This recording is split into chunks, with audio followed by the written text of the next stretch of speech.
صل على محمد وعلى آل محمد كما صليت على إبراهيم وعلى آل إبراهيم إنك حميد مجيد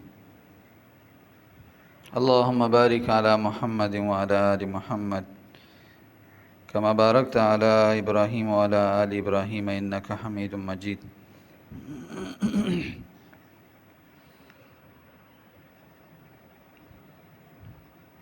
نحمد ونصلي ونسلم على رسول الكريم اما بعد فاعوذ بالله من الشيطان الرجيم بسم الله الرحمن الرحيم واما محاسنه فظاهرة فإن فيه تسليم المعتكف كليته إلى عبادة الله تعالى في طلب الزلفى وتبعيد النفس من شغل الدنيا التي هي مانعة عما يستوجب العبد من القربة۔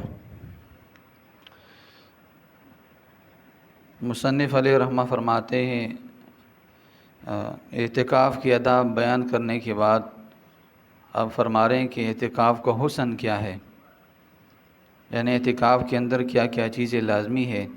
ہم گھر بنا لیتے ہیں لیکن جب تک گھر کا رنگ روغن نہ ہو تو کہتے ہیں بھئی گھر مکمل نہیں ہے، گھر کے اندر لائٹیں نہ ہو تو کہتے ہیں گھر نامکمل ہے، گھر کے اندر لوازمات نہ ہو تو کہتے ہیں گھر نامکمل ہے۔ تو اعتکاف کے اندر جو بندہ بیٹھ جائے تو اس کے لیے یہ امور لازمی ہے۔ تو کہا پہلی چیز کیا ہے کہ اپنے آپ کو کلی طور پر اللہ تعالیٰ کے حوالے کر لے، کلی طور پر، اور یہ سمجھے کہ میں یہ 10 دن جو لگا رہا ہوں اگلے سال کیا پتہ مجھے موقع ملے یا نہ ملے۔ جیسے ہمیں کوئی کہہ دے بھائی جانا ہے اور سفر پر جانا ہے، تو ہمارے پاس جتنے بھی سامان ہوتا ہے اور یہ پتہ کوئی نہ ہو کہ دوبارہ آنا ہے کہ نہیں آنا ہے، تو مکمل تیاری کر کے جتنا بھی سامان ہوتا ہے جلدی جلدی اس کو اٹھا کے اپنے جیب میں ڈال لیتے ہیں، بیگ میں ڈال لیتے ہیں اور صندوق میں ڈال لیتے ہیں، اور مکمل تیاری کے ساتھ ہم پوری کوشش یہ ہوتی ہے کوئی چیز رہ نہ جائے۔ تو فرمایا معتکف کی بھی یہی کوشش ہونی چاہیے، وہ یہ سمجھے کہ میں یہ 10 دن جو میں نے دے دیے اللہ تعالیٰ کو، کیا پتہ آئندہ اللہ تعالیٰ توفیق دے یا نہ دے، میرے ساتھ میری زندگی وفا کرے گی یا نہیں کرے گی، کیا پتہ، کسی کو کیا پتہ۔ ورنہ گزشتہ سال بہت سارے ایسے لوگ ہوں گے جنہوں نے اعتکاف کیا تھا لیکن آج وہ دنیا کے اندر موجود نہیں ہے، دنیا کے اندر موجود ہے لیکن ان کو توفیق بھی اعتکاف کی نہیں ملی ہے۔ تو یہ بات انسان ذہن میں رکھتے ہوئے کہ میں یہ 10 دن اللہ تعالیٰ کو میں نے دے دیے، اب اس کے اندر کوئی اور کام نہیں، صرف اور صرف میرا مقصد کیا ہو کہ میں اللہ تعالیٰ کے قریب ہو جاؤں۔ تو کہا معتکف کو چاہیے کہ وہ کلی طور پر اپنے آپ کو اللہ تعالیٰ کے حوالے کریں، اپنے آپ کو اللہ تعالیٰ کے حوالے کریں۔ تو معتکف کی مثال کیا ہے، یہ اللہ تعالیٰ کے دربار پہ آئے اور جس سے مانگنا تھا اس سے مانگنا چھوڑ دیا اور لوگوں کی طرف متوجہ ہو گئے، تو اللہ تعالیٰ فرمائے گا کہ یہ تو میری طرف آیا تھا میرا بندہ، اب کہیں اور لگ گیا، تو جو اس کے معاملات ہوں گے، جو اس کے مسائل ہوں گے وہ حل نہیں ہوں گے، جو اعتکاف کا مقصد تھا وہ پھر اسے حاصل نہیں ہوگا۔ لہٰذا جتنے بھی معتکفین ہیں ان کو چاہیے کہ یہ 10 دن جو ہے یہ ایسے اپنے آپ کو تکا لیں کہ بھائی یہ سمجھے کہ بھائی اس کے بعد پھر زندگی مشکلیں مل جائیں، اس کے بعد پھر مشکل ٹائم مل جائے، دوبارہ مشکل اعتکاف کا موقع مل جائے۔ تو دیکھیے اپنے آپ کو کلی طور پر اللہ تعالیٰ کے حوالے کرنا۔ ہمارے معتکفین حضرات بھی ناراض ہوں گے، بہت ساری شکایتیں بھی آ رہی ہیں، نمازی آپ کی شکایت بھی کرتے ہیں، کہتے ہیں بھائی پیچھے ساتھی تراویح کے اندر جتنے بھی اعتکاف کرنے والے سب تو نہیں ہے لیکن کچھ نہ کچھ ایسے کہ وہ پیچھے کھڑے رہتے ہیں، بیٹھے رہتے ہیں تراویح کے دوران۔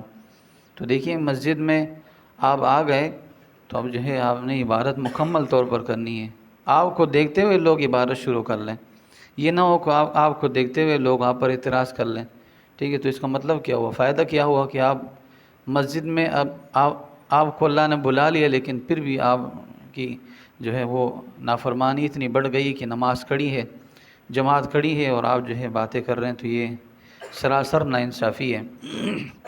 قرآن کریم کے ساتھ بھی ناانصافی ہے اور نماز کے ساتھ بھی انصافی ہے، تراویح کے ساتھ بھی ناانصافی ہے، مسجد کے ساتھ بھی ناانصافی ہے۔ تو کلی طور پر اللہ تعالیٰ کے حوالے کرنا اس طرح ہے کہ جیسے اللہ اکبر ہو جائے اس کے بعد پھر آپ کی باتیں نہ ہو، اللہ اکبر ہو جائے آپ کھڑے ہو جائیں، اس لیے کہ آپ قرآن کریم کی ایک آیت سنیں گے، اس کے اندر ایک حرف ہوگا، ایک حرف کے بدلے میں اللہ تعالیٰ آپ کو 10 نیکیاں دے رہے ہیں، ٹھیک ہے؟ اور اگر آپ ایک حرف نہیں سن رہے اور اس کے لاپرواہی اختیار کر رہے ہیں اور اس سے اعراض کر رہے ہیں اور باتیں کر رہے ہیں تو اس کا گناہ بھی آپ کو مل رہا ہے۔ وَإِذَا قُرِئَ الْقُرْآنُ فَاسْتَمِعُوا لَهُ وَأَنصِتُوا لَعَلَّكُمْ تُرْحَمُونَ۔ اللہ فرما رہے جب قرآن کریم پڑھا جائے تو کیا کرو؟ فَاسْتَمِعُوا لَهُ، اس کو سنو فَاسْتَمِعُوا لَهُ، امر یہاں امر ہے، حکم ہے، اللہ تعالیٰ حکم دے رہے ہیں، اور اللہ تعالیٰ کا حکم ماننا واجب ہوتا ہے۔ جو اللہ تعالیٰ کے حکم کو چھوڑتا ہے وہ سزا کا مستحق ہوتا ہے۔ تو دیکھیے مسجد میں آپ آ گئے، اللہ تعالیٰ کے مہمان بن گئے۔ میں نے پہلے کہا تھا اگر مہمان ٹھیک نہیں ہوتے تو پھر اللہ تعالیٰ نکالتے ہیں، میزبان نکال لیتے ہیں نا۔ تو اگر ہم ٹھیک نہیں بنیں گے، اعتکاف کے دوران بھی ہم ٹھیک نہ بنے تو پھر ہم کہاں ٹھیک ہوں گے؟ یہ تو ہم سوچ ہی نہیں سکتے، کوئی جگہ بھی نہیں ہے ایسی کہ اس کے بعد بھی انسان ٹھیک ہو جائے اس کے اندر۔ تو یہ یہاں تو انسان ٹھیک ہو جاتا ہے، مسجد میں آتے ہوئے اعتکاف کے اندر بیٹھ جائے تو اللہ کے قریب بن جاتا ہے، اللہ تعالیٰ کے در پر بیٹھ جاتا ہے، اور اللہ تعالیٰ کے در پر بیٹھ جائے اور پھر بھی اس کی جو ہے وہ معاملات ایسے ہو تو پھر اچھی بات نہیں۔ میری باتوں کا برا مت مانیے گا، ہو سکتا ہے میں غلط ہوں، کسی نے مجھے غلط انفارمیشن دی ہو، کہ مجھے غلط بات بتائی ہو، لیکن میں آپ سے معلوم کرنا چاہتا ہوں کہ بات اس طرح ہے کہ نہیں ہے؟ ہاں بھائی، بات اس طرح ہے جیسے میں کہہ رہا ہوں ایسے ہی، یا اس کے الٹ ہے؟ نہیں، یقین تو اچھی رکھنی چاہیے، امید اچھی رکھنی چاہیے۔ ہمارے جتنے بھی ساتھی اعتکاف کے اندر وہ ماشاءاللہ بہت اچھے ہیں، نوجوان ہیں، اللہ نے ان کو دین کے قریب کیے، بڑی بات ہے۔ اس مشکل دور کے اندر، اس پرفتن دور کے اندر دیکھیے ہمارے نوجوان مسجد میں آئے ہیں اور اعتکاف کے اندر بیٹھے ہیں اور 10 دن اللہ تعالیٰ کو دے دیے، تو یہ بہت بڑی بات ہے۔ نوجوانوں کو جب دین کے قریب دیکھو تو فرمایا خوش ہو جایا کرو، اس لیے کہ مستقبل میں دین ان کے پاس ہوگا۔ اس لیے کہ جو بڑھے ہیں، ہم جیسے لوگ ہیں، باقی جو داڑھی سفید والے لوگ ہیں وہ جانے والے بھائی، یہ چلے جائیں گے۔ اس کے بعد جو نوجوان طبقہ ہے وہ آگے آئے گا، ان کے پاس اگر دین کی معلومات ہوگی تو وہ کام کر سکیں گے، اور اگر دین کی معلومات نہیں ہوگی تو پھر مشکل ہوگا، آگے نسل پھر خراب ہوتی جائے گی، ٹھیک ہے؟ تو اللہ تعالیٰ کو شکر ہے ہمارے نوجوان مسجد کے اندر بہت سارے نوجوان ہیں، وہ بھی آئے ہیں اور ضعیف بھی آئے ہیں، بوڑھے بھی آئے ہیں، تو اللہ کا لاکھ لاکھ شکر ہے، ٹھیک ہے؟ بڑی اچھی بات ہے اور بڑی سعادت کی بات ہے۔ لیکن یہ 10 دن جو ہے نا، یہ اس کو اور زیادہ سعادت کے بنائیں۔ سعادت کی بات تو ہے لیکن اور سعادت ہو جائے تو پھر نور نالا نور، ٹھیک ہے؟ تو یہ نمازوں میں کوتاہی نہ ہو، اور تراویح کے اندر کوتاہی نہ ہو، اور مکمل یکسوئی کے ساتھ اور توجہ کے ساتھ ہم عبادت کریں، ٹھیک ہے؟ تراویح پہ زیادہ ٹائم تو نہیں لگتا ہے، تقریباً 45 منٹ 50 منٹ اتنا ٹائم لگتا ہے، یہ کیا ہے؟ یہ تو بھی موبائل کے سامنے ہم بیٹھ جائیں تو 5 گھنٹے 6 گھنٹے لگا لیتے ہیں اور چہرہ ہٹاتے نہیں ہیں، ٹھیک ہے؟ لیکن تراویح کے اندر یہ کہ معاملات ہمارے اس طرح کے بھائی 45 منٹ ہمیں برداشت نہیں ہو رہا ہے، ٹھیک ہے؟ مشقت بن رہا ہے، تو نہیں، اس طرح نہ ہو، عبادت مشقت نہ ہو۔ وَإِذَا قَامُوا إِلَى الصَّلَاةِ قَامُوا كُسَالَىٰ۔ منافقین کے بارے میں فرمایا کہ جب وہ نماز کے لیے کھڑے ہوتے ہیں تو تکے ہوئے کھڑے ہوتے ہیں، ایسے لگتے ہیں بھائی بہت تکے ہوئے ہیں، بہت ہارے ہوئے ہیں، تو یہ منافقین کی نشانیاں ہے، لہذا منافق والی نشانی ہمارے اندر نہ ہو۔ ہم نماز کے لیے کھڑے ہوں تو صحیح محبت کے ساتھ اور صحیح جذبے کے ساتھ ہم اللہ تعالیٰ کے سامنے کھڑے ہو، نیت باندھے، جیسے امام صاحب کہہ رہے اللہ اکبر، اس کے بعد آپ بھی کہیں، ٹھیک ہے؟ یہ نہ ہو کہ امام صاحب رکوع کے اندر جا رہے ہیں، آپ وہ تکبیر تحریمہ آپ کہہ رہے ہیں تو یہ اچھی بات نہیں ہے، نامناسب بات ہے۔ مسجد کے اندر بھی انسان آ جائے، اس سے تکبیر تحریمہ رہ جائے، پہلی تکبیر رہ جائے، تو یہ بڑے خسارے کی بات ہے، بڑے خسارے کی بات ہے۔ جس چیز کا حاصل کرنا تو وہ حاصل نہ کر سکے تو پھر تو ایک بندہ بیت اللہ بھی جائے اور وہاں اللہ سے مانگے بھی نہیں تو کہتے ہیں بڑا نافرمان آدمی ہے، بڑا بدبخت آدمی ہے۔ ایک بندہ مسجد میں آئے اور پھر اللہ سے مانگے نہیں، اللہ تعالیٰ سے محبت اس کی نہ ہو، تو یہ بڑی بری بات ہے۔ تاکہ اللہ تعالیٰ کا قرب اسے حاصل ہو جائے، یعنی کلی طور پر اللہ تعالیٰ کو دیں گے اپنا تو قرب حاصل ہوگا، اللہ تعالیٰ اپنے قریب کریں گے، اور کلی طور پر نہیں دیں گے تو پھر چند دن ہم اللہ تعالیٰ کے قریب ہوں گے، اور پھر جیسے ہی عید کا چاند نظر آئے گا تو ایسے بھاگیں گے، پھر عید کی نماز بھی نہیں ہوگی، ظہر کی نماز بھی نہیں ہوگی، عصر کی نماز بھی نہیں ہوگی، مغرب کی نماز بھی نہیں ہوگی، 1 دن 2 دن 3 دن، مہینہ 2 مہینے 11 مہینے، پھر چھٹی ہوگی. ٹھیک ہے. تو مطلب کیا ہے کہ کھلی طور پر اعتکاف کے اندر اگر ہم اللہ تعالیٰ کو دے دیں تو پھر اللہ تعالیٰ غیرت مند ذات ہے، وہ ہمیں بار بار بلائے گا. ہم کسی کے مہمان بن جائے اور وہ ہمیں پسند کر لے یا ہم انہیں پسند کر لیں تو وہ چاہتے ہیں بار بار ہی ہمارے مہمان بن جائے. اللہ تعالیٰ تو غیرت مند ذات ہے. آپ 10 دن اللہ تعالیٰ کے مہمان بنے تو اللہ تعالیٰ آپ کو پورے سال پھر مہمان بناتے جائیں گے. ٹھیک ہے. لیکن یہ کہ کھلی طور پر ہم اللہ تعالیٰ کو اپنا آپ حوالے کر لیں کھلی طور پر. اور یہ ہے کہ مسجد کے اندر پہلے میں نے بات بتائی تھی کہ باتیں ہو زیادہ باتیں نہ ہو، فضول باتیں نہ ہو، فضول گپ شپ نہ ہو، بلکہ اپنے آپ کو دینی مذاکرے کے اندر لگائے، تلاوت کے اندر لگائے، ذکر و اذکار میں اپنے آپ کو لگائے، تو یہ آپ کو جو 10 دن ہے یہ قیمتی بن جائیں گے. وَتَبْعِيدُ النَّفْسِ مِنْ شُغْلِ دنیا، اور اپنے آپ کو دنیا کے شغل سے دور رکھیں. ٹھیک ہے. دنیا کے شغل سے مطلب ہر وہ دنیاوی کام جو آپ مسجد سے باہر کیا کرتے تھے اب مسجد کے اندر وہ نہ ہو. ٹھیک ہے. دنیا مطلب مسجد سے باہر آپ لوگوں کے ساتھ گپ شپ لگاتے تھے، لوگوں کے ساتھ آپ کی باتیں تھیں واٹس ایپ پہ، میسنجر پہ، فیس بک پہ، جو بھی تھا.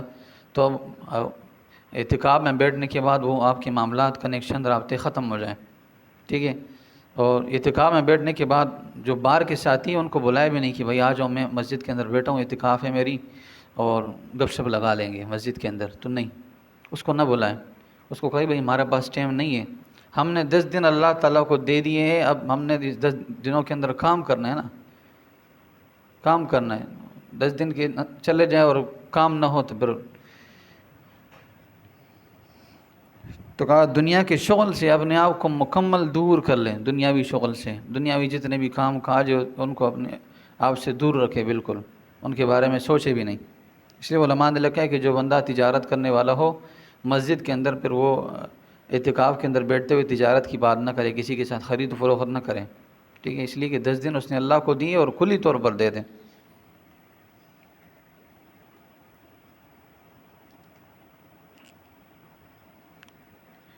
فرمایا معتکف جو اپنے سارے اوقات کو نماز کے اندر صرف کر لیں، یعنی نماز کے اندر، نماز کے انتظار میں اور نوافل کے اندر اپنے آپ کو، اپنے وقت کو صرف کر لیں.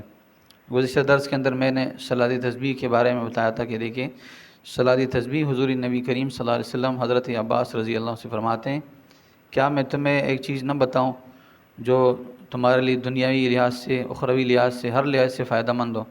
اللہ تعالیٰ اس کی وجہ سے آپ کے اگلے پچھلے تمام گناہوں کو، ظاہری باطنی اور خفیہ علانیہ جو گناہ جان بوجھ کر کیے ہیں، بھولے سے کیے، وہ سارے کے سارے اللہ تعالیٰ معاف فرما دیں. فرمایا یا رسول اللہ کیوں نہیں؟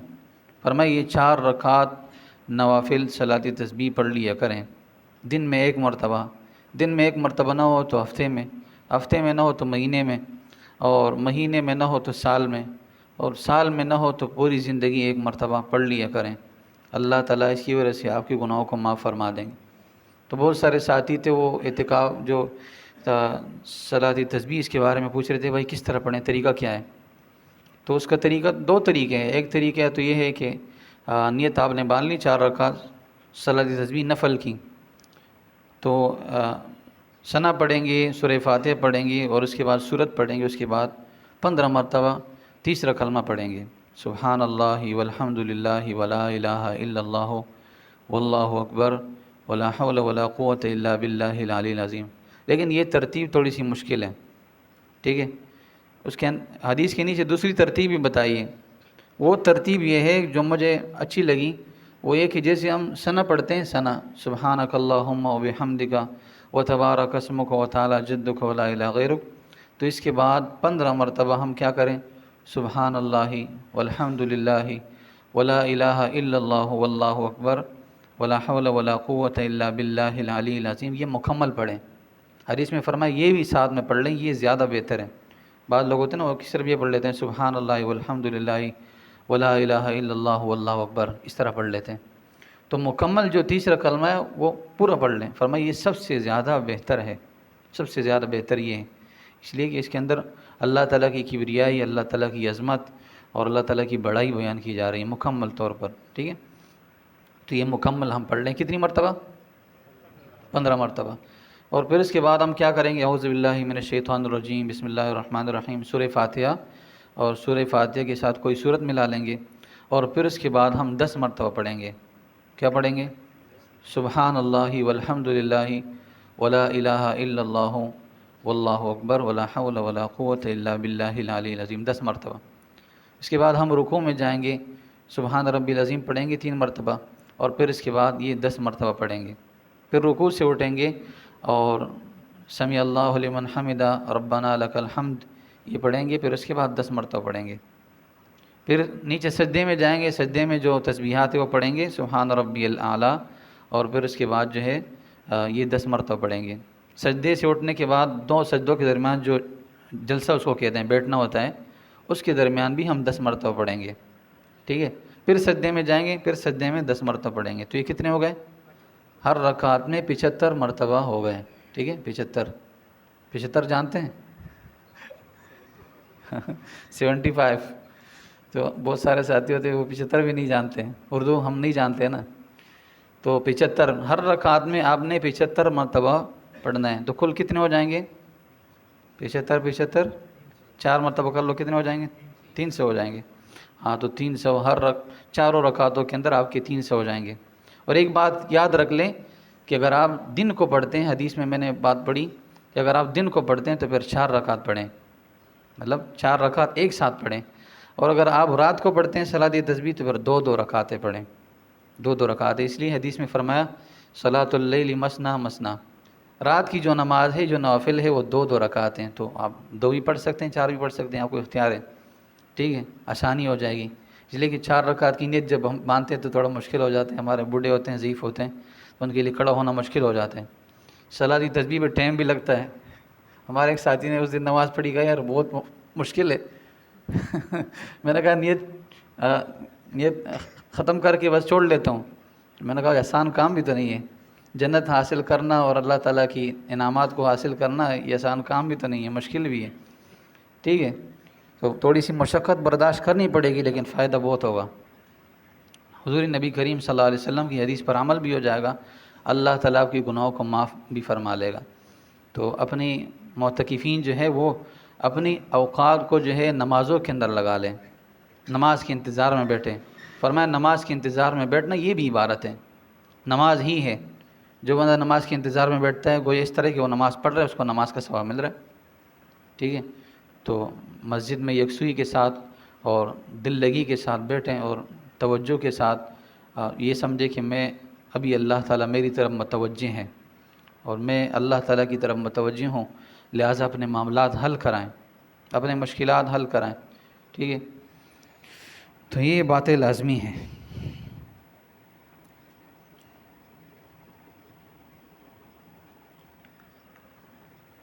آگے فرمایا کہ معتکف اپنے آپ کو ایسے لوگوں سے تشبیہ دے دیں کہ جو اللہ تعالیٰ کی نافرمانی نہیں کرتے ہیں اس چیز میں جو اللہ تعالیٰ نے حکم دیتے ہیں، اور جو اللہ تعالیٰ حکم دیتے ہیں وہی کرتے ہیں. اور ان لوگوں کے ساتھ اپنے آپ کو تشبیہ دے دیں جو رات کے وقت بھی میں اللہ تعالیٰ کی تسبیح کرتے ہیں اور دن کے وقت بھی اللہ تعالیٰ کی تسبیح کرتے ہیں اور تھکتے نہیں ہیں. تو فرمایا معتکف اپنے آپ کو فرشتوں سے تسبیح دے دیں. بھئی فرشتے کیا ہے کہ وہ اللہ تعالیٰ کے حکم کو کبھی چھوڑتے نہیں ہیں. لا یعصون اللہ ما امرہم، اللہ تعالیٰ کی نافرمانی نہیں کرتے ہیں جب بھی اللہ تعالیٰ انہیں حکم دیتے ہیں. تو کہا معتکف اپنے آپ کو ایسے بنائے کہ کبھی نافرمانی نہ ہو، کبھی ایسی بات زبان سے نہ نکلے، کبھی ایسی ہنسی مذاق نہ چلے. ٹھیک ہے، بلکہ ہم وقت اپنے آپ کو جو ہے اللہ تعالیٰ کی طرف متوجہ رکھیں. ہم وقت وضو کے اندر رہیں، جیسے ہی آپ کو وضو ٹوٹ جائے ڈائریکٹ وضو کر لیں، وضو نہ چھوڑے، بغیر وضو کے مسجد میں نہ رہیں. ٹھیک ہے، اس لیے کہ آپ اعتکاف میں، آپ کی ہر ایک گھڑی اعتکاف ہے، ہر ایک گھڑی، اور ہر گھڑی بخشش کی گھڑی ہو سکتی ہے. تو لہٰذا یہ غنیمت ہے، بڑی غنیمت ہے.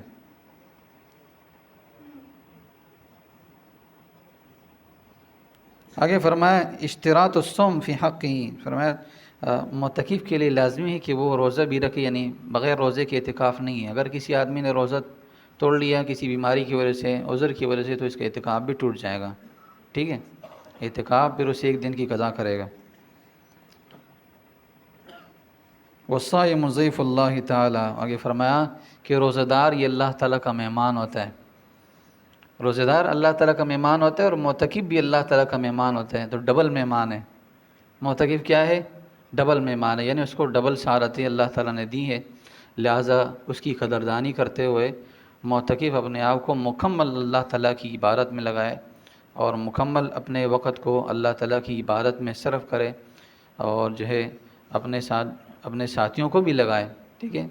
اپنے ساتھیوں کو بھی دین پر لگائے کہ بھائی کوئی ایسے ساتھی ہو جو مسجد کے اندر ہنستا ہو، مسجد کے اندر کھلکھلا کے ہنستا ہو، مسجد کے اندر دوڑ لگاتا ہو، مسجد کے اندر جو ہے ایسی نامناسب بات کرتا ہو جو آپ کو اچھی نہ لگیں، تو آپ اسے فوراً بتائیں، اصلاح کریں اس کی۔ آپ ایک دوسرے کی اصلاح نہیں کریں گے تو باہر سے کوئی نہیں آگا آپ کی اصلاح کرنے کے لیے، باہر سے تو لوگ آپ کی نکتہ چینی کریں گے۔ بھائی یہ مسجد کے اندر بیٹھے ہوئے لوگ ہیں، بھائی کیسے ان کا اعتکاف کیسے ہیں، باتیں کرتے رہتے ہیں پورے دن، وہ آپ کی نکتہ چینی کریں گے۔ لہٰذا آپ ایک دوسرے کی اصلاح کریں گے، جتنے بھی ساتھی بیٹھے ہیں تقریباً 35-34 بندے تو ہیں، وہ ایک دوسرے کی اصلاح کریں، 40 کے قریب ہے، تو ایک دوسرے کی اصلاح کریں۔ فرمایا مسلمان کے لیے شیشہ ہے، ٹھیک ہے؟